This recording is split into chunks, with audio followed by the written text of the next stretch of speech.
Gold trusted gold buyers తాకట్టులో ఉన్న బంగారాన్ని విడిపించి ఈ రోజు ఉన్న మార్కెట్ ధరకే కొనబడును. మరిన్ని వివరాలకు సంప్రదించండి 7771077720. ప్రస్తుతం మనం కడప జిల్లాలో జరిగే మహానాడు ప్రోగ్రాంలో ఉన్నాం. మనతో పాటు national spokes person TDP Deepak Reddy ఉన్నారు. ఆయనతో మాట్లాడి మరిన్ని విషయాలు తెలుసుకుందాం. సార్, మీ తెలుగుదేశం ప్రయాణం ఎలాంటిది? మహానాడులో పాల్గొనడం ఎలా అనిపిస్తుంది? మహానాడు ఎప్పుడన్నా ఒక పెద్ద పండగలాగండి మాకు.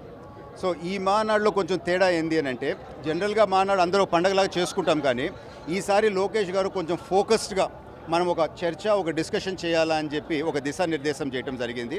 సో ఫస్ట్ డే పార్టీకి సంబంధించిన పాయింట్స్ అన్నీ మేము డిస్కస్ చేస్తూ ఉన్నాం.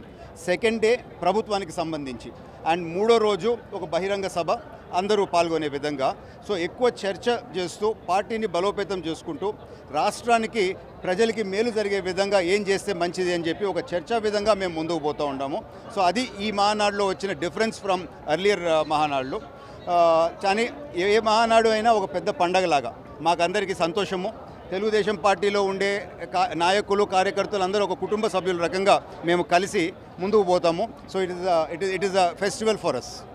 ఈ కార్యక్రమంలో లోకేష్ మార్క్ ఎక్కువ కనిపిస్తుంది. యాజ్ ఎ లీడర్ మీరు ఏమనిపిస్తుంది?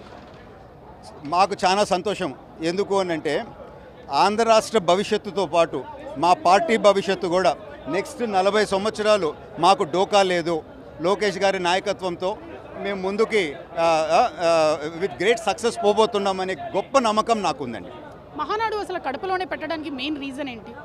జగన్మోహన్ రెడ్డి నా అడ్డా అని అంటుండారు కదా, ఇది జగన్మోహన్ రెడ్డి అడ్డా కాదు, ఇది తెలుగుదేశం అడ్డా అని చెప్పి నిరూపించేదానికి ఇప్పుడు రాయలసీమలో హయ్యెస్ట్ మాకు సపోర్ట్ రావటం జరిగింది. సో ఆ సపోర్ట్కి కృతజ్ఞత తెలుపుకునేదానికి రాయలసీమ ప్రజలకి ఈసారి కడపలో పెట్టడం జరిగిందండి. లోకేష్ గారికి ప్రత్యేక పదవి ఇవ్వబోతున్నారని కార్యకర్తలు అనుకుంటున్నారు. అది మహానాడు వేదిక మీద జరగబోతుందంటారా? నా దృష్టికి అయితే రాలేదు, but we're all waiting for it. ఇప్పుడు లోకేష్ గారు ఆ కొత్త పదవి రావాలా, వారు ఇంకా ముందుకు రావాలా, వారి లీడర్షిప్లో పనిచేయాలా అని చెప్పి యావత్ పార్టీ వాళ్ళందరూ కూడా ఉత్సాహంతో ఉన్నారు. ఈరోజే లోకేష్ గారు ఇందాక ప్రసంగం మీరు విన్నారు. ఎటువంటి రెస్పాన్స్ ప్రజల్లో నుంచి, మా కార్యకర్తల్లో నుంచి వచ్చిందో మీరందరూ చూసిండొచ్చు. So the party is ready and people, మా కార్యకర్తలు are looking forward for it. YSR Kadapa నుంచి వైఎస్ఆర్ తొలగించారు. ప్రస్తుతం వైసీపీ వాళ్ళు ఆగ్రహం వ్యక్తం చేస్తున్నారు. నిన్న షర్మిల కూడా ట్వీట్ చేశారు. దీన్ని ఏమంటారు? తప్పండి, అది తప్పుడు ప్రచారం చేస్తున్నారు. వైఎస్ఆర్ కడప అనేది పేరు ఉంది.